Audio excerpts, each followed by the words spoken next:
Have you ever stood in the shoes of somebody who has a home and wants to move up to a larger home? Maybe you're thinking about that. Well, let me tell you how my experience went with that the first time. I was living in Costa Mesa in a small condo, really liked it, but was at a phase in life where was hoping to expand my family, was out of room and needed more space, wanted a big yard, wanted a whole bunch of other things. So at the time, it was 2011, I decided to start exploring South Orange County. Was not very familiar with it, but knew that you could get more house for your money down there and that there were a lot of great reasons and communities down there as well. So at the time, oh my gosh, I remember driving out to Rancho Santa Margarita, Mission Viejo, Lake Forest, Ladera Ranch a little bit, and eventually stumbled upon this community that was called Trabuco Canyon, which from all accounts on Google basically seemed like it was the middle of the wilderness, but really was just like the border of Mission Viejo and Rancho Santa Margarita. So it wasn't quite so far,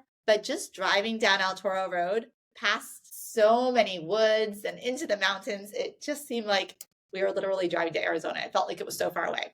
But getting out there, the neighborhood was beautiful.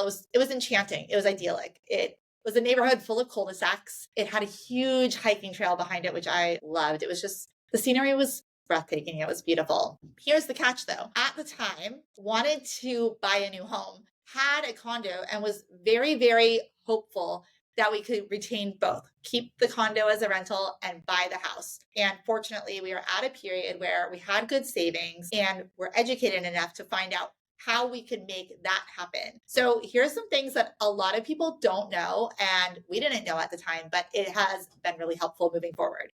First of all, you can use the rental income from your departing residence as income to help qualify for a new property. Now, you can't use all of it. There's a formula. The lenders can help you with that. But having a signed lease with somebody will allow you to consider that additional income.